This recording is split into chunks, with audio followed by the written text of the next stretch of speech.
again, if you have a baby, you can take their head and, like, let's say, let's extend it. When you extend it back, if you take their head and they go back, their arms are going to go back. And if you take their head and you flex it, their arms are going to flex. They'll go like this. So if you just take their head and slowly go like this, their arms start to float up.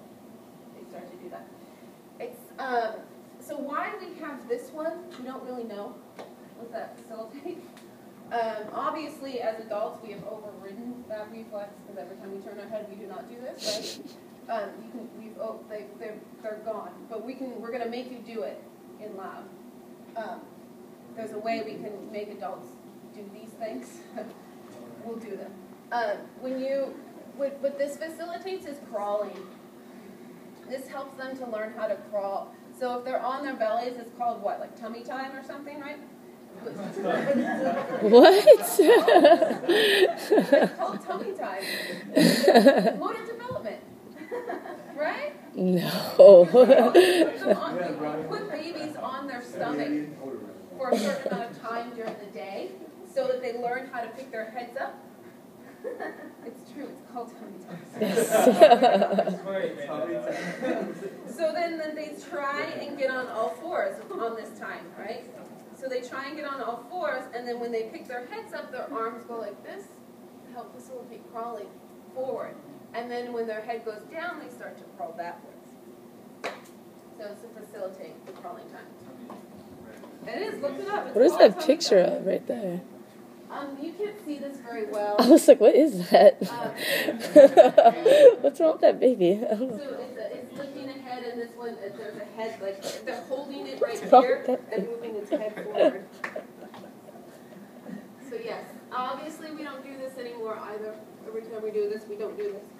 I think Griffin still does. Huh? Nothing.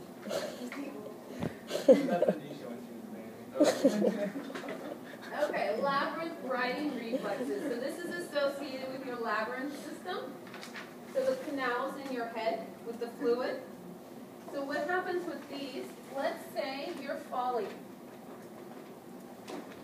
There's receptors inside these canals. The receptor is the utricle? Sorry, I don't pronounce that very well.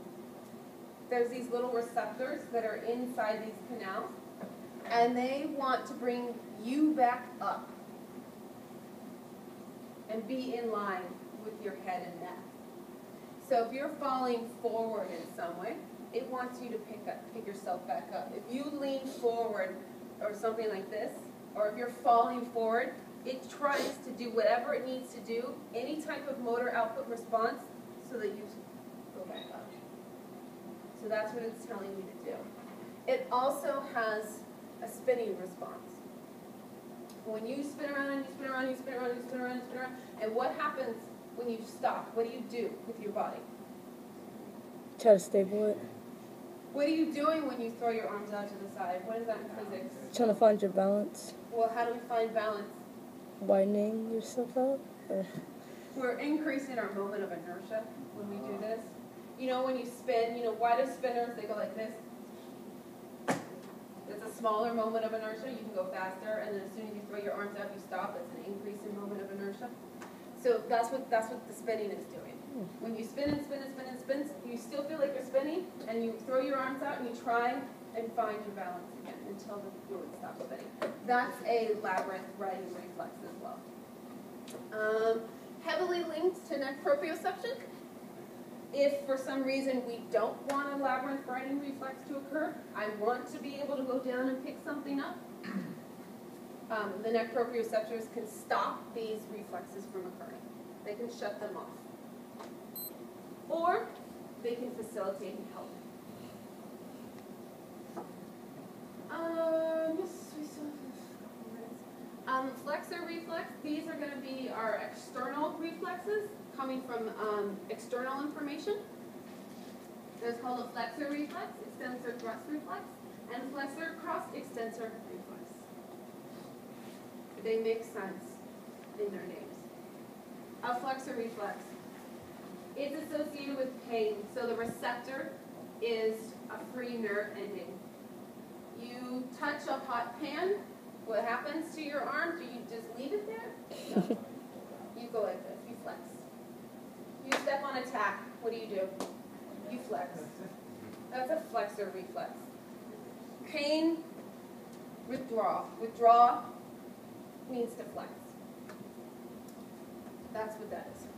Pretty simple, right? Let's look at extensor thrust reflex. Extensor thrust is associated with the lower extremities. The receptor is the Pacinian corpuscles, and the stimulus for the Pacinian corpuscles is pressure.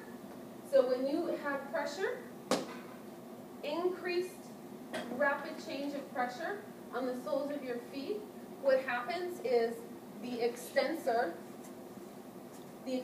muscles associated with the leg or legs that are receiving that increase of pressure, they say contract.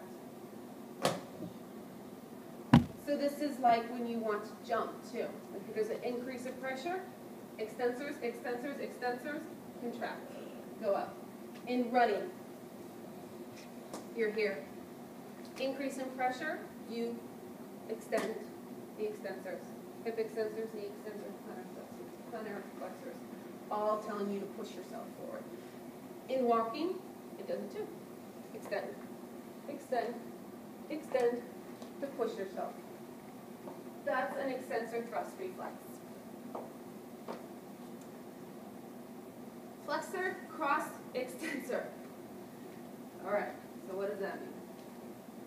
The flexor reflex is response to pain. The extensor muscle of the opposite limb contracts to support the additional weight. So this receptor is a free nerve ending. Let's say you step on a bead or a tack or something. What happens is flexors, the opposite side extensors contract. Because if these don't contract, you're going to fall. So not only do the flexors on the side that receives the pain, the opposite side extensors get a stimulus as well to support the weight. So this is associated with the lower extremities. Flexor reflex, is going to be upper extremity. I don't need this guy to extend to help me, but I do need this guy to extend to help me. Flexor cross extensor. So cross extensor means opposite side extensor. And that's it. In terms of reflexes. We'll pick this up next class. But all of those reflexes, we're going to try and do them in lab. Thriller, baby.